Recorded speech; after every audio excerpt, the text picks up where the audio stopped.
Assalamualaikum warahmatullahi wabarakatuh.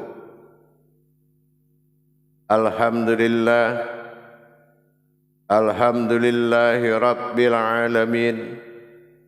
Assalatu wassalamu ala asrafil anbiya'i wal mursalin, sayyidina wa maulana Muhammadin. Ashhadu an la ilaha illallahul malikul haqqul mubin, wa ashhadu anna Muhammadan abduhu wa rasuluhu was-sadiqul wa'adal amin.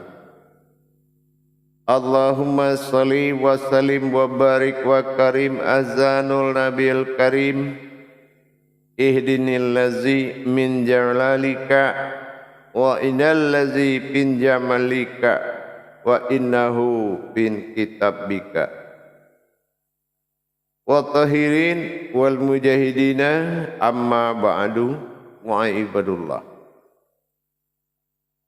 Bersyukur kita kepada Allah dengan mengucapkan alhamdulillahi rabbil alamin atas segala limpahan karunia rahmah dan hidayahnya, dengan segala nikmat dan izinnya juga dan ridhonya juga, sehingga kita dapat melaksanakan perintahnya beramal dan beribadah zahir batin dunia dan akhirat.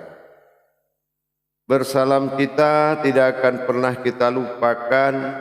Marilah sama-sama kita sampaikan dan kita panjatkan kepada junjungan kita Nabi Allah, Nabiul Akhirul Zaman, Rasulullah Muhammad sallallahu alaihi wasallam. Atasnya kalimahnya kita kalamkan dengan membacakan Allahumma sholli ala Sayyidina Muhammad wa ala alihi Sayyidina Muhammad. Alhamdulillah, para hadirin dan hadirat, kaum muslimin dan muslimat, jamaah dimanapun berada, rahimakumullah. InsyaAllah dalam pertemuan ini, dalam waktu dan kesempatan yang kita muliakan ini, saya Guru Mursyid Syekh Nur Muhammad Buya Irwan Maulana Al-Khalidi Sumatera Barat, dalam makom majelis zikir Ma'rifatullah, tentunya dalam tayangan YouTube kesayangan kita, Kupas Tuntas YouTube Buya Pasaman Timur, dalam rangka meningkatkan iman dan takwa kita kepada Allah, tentunya dengan kita belajar, menuntun dan dituntun dalam makom ilmu tauhid. Tauhid, tasawuf, tarekah, syariat, hakikat, tarikat, marifat adalah tajalli Allah. Tidak ada perbedaan di antara makom itu. InsyaAllah dalam waktu dan kesempatan ini saya akan berbagi wawasan tentang 12 kodrat besar Allah di dalam diri sebagai kodrat asal dan usul semua terjadi. Di dalam 12 ini, kodrat besar ini, dalam kodrat yang 3 besar menjadikan pecahan 12 kodrat terkuat asal usul semua jadi. Dalam makom ini saya akan mengambil yang kedua, yaitu 4 kodrat mengasal usul 4 nur terjadi di alam hayat ini. Sebagaimana yang pernah kita sampaikan dalam tayangan sebelum ini, 12 makom itu adalah 4 unsur nur hayat Allah pada alam semesta ini. Kepada wujud umul diri adalah dikatakan nur, nurullah, nur Muhammad, nur hak Allah. Empat ini adalah semua asal usul hayatnya Allah pada diri yang dikatakan awal ruh terjadi. Tapi empat daripada unsur zat yang mengawali empat nur itu terjadi adalah empat zat Allah pada diri disebut dengan di wadi mani manikam. Nah, inilah yang dihakikatkan kepada suatu kodrat yang diwasilahkan menjadi Rabbil Alamin, yang membuat semua bertuhan kepada Allah dalam hukum basmalah yang dilimpahkan kepada maujudullah, yaitu rahmatan fil alamin Muhammad Rasulullah sallallahu alaihi wasallam. Ini yang dikatakan ruhul azama. Kalau Allah mengisi gelarnya Rasulullah itu di tingkat syafaat alam disebut dengan ruhul azama, artinya sumber awal terjadinya hidup. Mana ruhul azama itu? Qudsi Allah juga telah mengatakan Allah mukhalifatul wali hawadisi dahali. Nah, inilah harus perlu kita pahami. Maka dikatakan mukhalafatul lil hawadis tadi. Nah, kenapa Allah menjadikan semuanya dalam perbedaan? Tidak memiliki sama asal usul, karena kodrat ini adalah kodrat tajalli Allah dalam makom kodrat Muhammad berupa-rupa pada Adam. Mana yang dikatakan? Dikatakan di wadi mani manikam, atau dikatakan wadi madi mani manikam. Di mana letak makom dan kemana wujud makom? Inilah yang dikatakan asal usul daripada nur. Asal usul daripada nur yang empat adalah zat yang empat. Maka ini posisinya yaitu alam petunjuk terhubungnya, yaitu pada solat Isya yang dimakomkan kepada isyarah wa'adi ma'adi mani manikam. Nah, dalam hal ini kita harus tahu asal usul penciptaan rahmannya Allah ini adalah dari empat kodrat zat tersebut. Ini yang menjadi pegangan mim ha mim dal Muhammad. Nah, empat ini mim ha mim dal dalam hukum hijaiyah. Maka dikatakan wadi mani mani manikam. Mana yang wadi, mana yang madi, mana yang mani, mana yang manikam. Nah, ini yang disebut dengan kodrat izzatullah, ya. Izzatullah inilah yang disebut dengan kunal. Kunal ini adalah zat yang dikodratkan kepada alam. Jamaah yang dirahmati Allah rahimakumullah. Jadi kalau kita sudah mengerti bagaimana kita mendapatkan makomnya, apa yang dikatakan wadi, wow itu dikatakan dia di ini perjalanan sirnya, perjalanan sir. Nah, inilah perjalanan sirnya Allah kepada wujud alam ini. Nah, di mana wujud alam ini bisa tersambung dengan kita?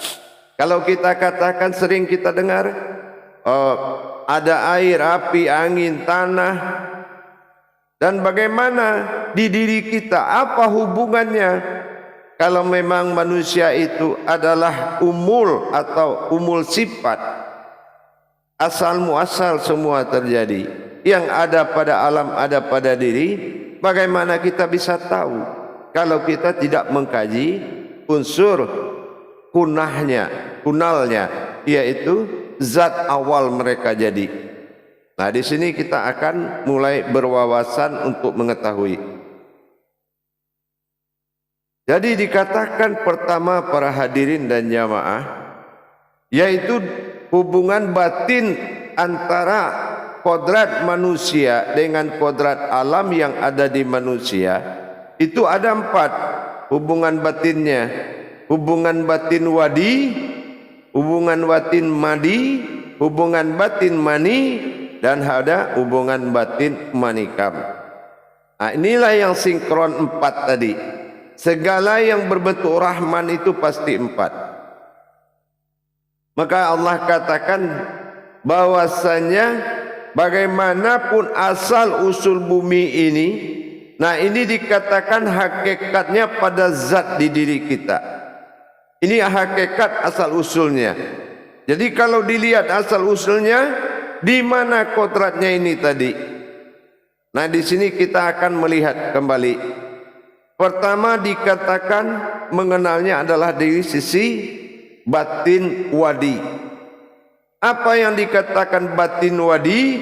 Batin wadi itu Allah katakan la ya'rifu illallah. Nah, la ya'rifu illallah. Nah, ini apa?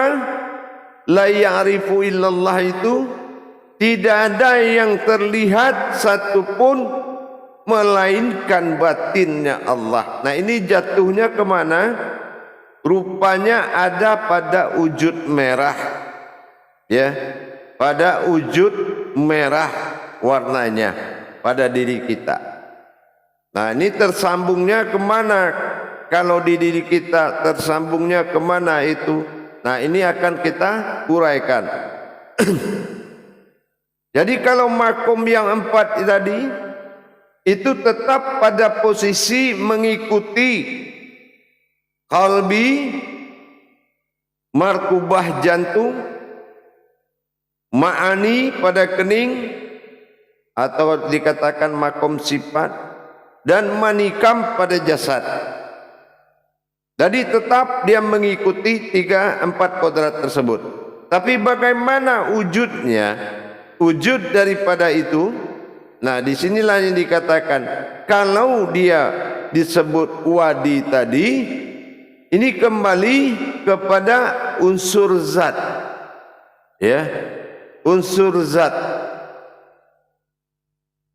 Unsur zat inilah yang dikatakan sifat jadum Muhammadun lil jadumah illallahu. Nah jadi kalau dikatakan zat ini adalah, kita ingat awal penciptaan Allah. Kalau Rasulullah ditanya, Jibril bertanya kepada Allah, apa umat apa yang pertama engkau ciptakan ya Allah? Allah menjawab, antil qudratin fin nuri. Pertama aku hanya menjadikan nur. Nah inilah nur. Nah atau dikatakan hayat. Nah ini pertama dia ciptakan adalah nur. Nah semuanya itu nur. Tidak ada satupun melainkan nur semata. Ini yang dinamakan nur. Karena nur ini memuji terus beribu-ribu tahun. Maka disinilah kita mendapatkan suatu asma dari Allah. Bahwasan nur itu adalah ruhul azma, sumber semua hidup, sumber semua yang kehidupan, asal kehidupan jadi. Nah itulah yang dikatakan dengan sifat wadi. Jadi kalau kita lihat apa wujud merah pada bumi ini, nah inilah yang dikatakan asal wujud daripada sebuah kodrat, yaitu pada wujud langit. Ya, wujud langit itu disebut dengan sujud la ya'rifu illallah. Nah ini. Jadi kalau umpamanya hakikat daripada penciptaan awal adalah wadi, berarti wujudnya adalah merah. Makanya kalau sore hari kita sering melihat ada merah pada langit, ya. Nah itu, jadi itu adalah wujud la ya'rifu illallah. Nah itulah sir batin pertama asal usul daripada kejadian langit, ya. Atau kalau dilarikan ke kita, ini sifatnya bersifat daripada kulit kita. Nah ini juga dalam bentuk perwujudan asal usul langit dan bumi. Nah ini langit dan bumi. Jadi inilah yang dikatakan zat awal jadinya, yaitu pada diri kita adalah kulit daging. Nah inilah kulit dan daging ini kulit itu langit, daging itu bumi. Nah inilah yang dikatakan zat wadi, batin wadi. Nah, itulah yang menjadi asal usulnya yang berwujud merah, la ya'rifu illallah. Nah gitu. Yang kedua adalah madi. Nah madi ini adalah berwujud rupanya hitam. Nah ini rupanya hitam. Kalau wujudnya madi bersifat, maka dikatakan dengan la ma'buda illallah, la ma'buda illallah. Nah itu sifatnya di pada kodrat diri, di sifat alam itu adalah rupanya juga berwarna merah, tapi kodratnya tetap bernama api. Nah, ini nur sifat. Nah, nur sifat bagi Allah. Jadi nur sifat itu. Jadi kalau kita tahu seperti itu, madi itu kodratnya berkodrat bukan merah tetapi berkodrat pada hitam. Nah itu hitam. Jadi kalau di diri kita la ma'buda illallah itu pada posisi air, sifat air, ya, sifat air gitu bagi diri kita. Jadi kulit daging tadi ada kulit dan daging, dan ini kedua ada air. Jadi kalau tangan kita sempat kebakar itu ada air yang keluar. Nah itu jadi disebut dengan la ma'buda illallah. Nah inilah sifat penyembahan bagi dia kepada sifat seluruh alam. Bagaimana penyembahan-penyembahan itu dilaksanakan oleh alam kepada kepada Allah melalui diri kita. Nah yang ketiga adalah mani. Nah mani ini itu sifatnya adalah mani ini ada pada kening kita. Nah, rupanya putih. Nah, ini yang berwujud kepada kita itu berupa akal dan pikiran. Nah itu berwujud kepada akal dan pikiran. Nah ini jadi kejadian ini adalah sifatnya lahu yudda illallah. Nah lahu yudda illallah. Jadi tidak ada lagi yang bisa bergerak nah selain daripada akal dan pikiran kita yang menggerakkan. Inilah alam tadi. Nah ini yang dikatakan madi. Rupanya bersifat lahu yudda illallah. Nah, jadi kalau kita sudah mengerti pada diri kita lahu yudda illallah, makomnya di kening, maka kita lahu yudda illallah. Nah, nanti kita akan bagaimana mengamalkannya, kita akan terangkan nanti. Yang keempat adalah manikam. Nah, rupanya berwujud warna kuning. Nah, kejadiannya yaitu sifat nur di diri kita. Nah makom wujud batinnya lama yuda illallah. Tadi kalau yang ma'ani yaitu lahu yuda illallah, tapi kalau manikam lama yuda illallah. Nah lama yuda illallah. Nah ini pada diri kita adalah nur. Nah hidup. Jadi hidup, sifat hidup gitu. Jadi alam bersifat hidup kepada diri kita. Nah, di sini kita baru memahami pada tingkat wujud daripada alam, ya, wujud daripada alam. Jamaah yang dirahmati Allah rahimakumullah.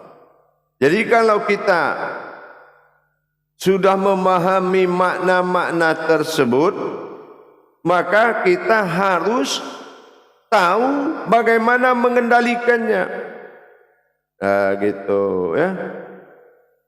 Kalau manikam ini makomnya di pusar, ya. Manikam itu makomnya di pusar, mewakili jasad. Jadi makomnya di pusar. Nah, jadi kita sudah tahu tingkatan-tingkatannya. Nah, jadi kalau kita sudah paham seperti manikam itu makomnya di pusar. Nah itu bersifat daripada diri kita atau jasad. Para jemaah yang dirahmati Allah rahimakumullah. Jadi kalau kita sudah mengerti kontak atau usul, asal usul batin alam, batin tanah, air, api, angin itu semua menuju 4 kodrat yang di dalam diri di wadi mani manikam, maka kita sucikan kodrat ini dengan mengkalamkan munajat-munajat diri mereka itu. Seperti yang saya sampaikan, kalau di wadi la ya'rifu illallah subhanallah, berarti kita fokus pada sifat darah di diri kita yang rupanya merah, asal usul daripada langit dan bumi. Yang kedua madi tadi, wujudnya warna hitam, kita sucikan warna hitam itu. Nah ini adalah kejadian air dalam diri kita, air di luar diri kita, maksudnya adalah sifat air di bumi. Nah gitu ya, sifat air di bumi ini kita sucikan. Nah gitu, kita sucikan semuanya dengan kodratnya. Yang ketiga tu mani, jangan lupa, insyaallah dengan kekuatan zikir mensucikan kodrat-kodrat alam pada diri itu ditujukan pada cahaya yang berwarna putih, yaitu menuju akal dan pikiran kita. Nah yang keempat baru manikam, yang tiga tadi lahu yudai illallah, baru 4 manikam. Nah, di manikam ini rupanya kuning. Sucikan warna kuning itu. Gitu ya. Disucikan warna kuning itu. Nah, ini yang mengarah kepada pusar kita. Ya, mengarah kepada pusar kita gitu. Nah, ini kalau sudah begitu baru kita tahu kalau umpamanya yang tadi sifat wadi itu asalnya api, warnanya merah. Nah kita bersihkan bagaimana secepatnya. Ini yang akan menjadi urat dan tulang kita. Jadi yang 4 ini asal usul kodrat kita ini, hubungan batin dengan alam ini, air, api, angin, tanah, atau diinkludkan menjadi langit dan bumi, berhubungan kepada 4 batinnya yang ada pada diri kita. 4 makomnya, makom besarnya kalbi, markubah, ma'ni dan jasad. Makom yang lebih halus ada warna yang 4. Dah gitu. Jadi kita amalkan sehingga kita dengan alam Ar-Rahmanir Rahim terjadi hubungan batin dan kasih sayang. Kenapa? Ini hayat mereka tuh di situ. Mereka hidup ada karena batin yang dijadikan oleh Allah, asal usul mereka ada pada diri kita. Itulah di wadi mani manikam, wadi madi wani manikam. Nah inilah yang akan menjadi sentral untuk mencapai kesemuanya dengan pensucian.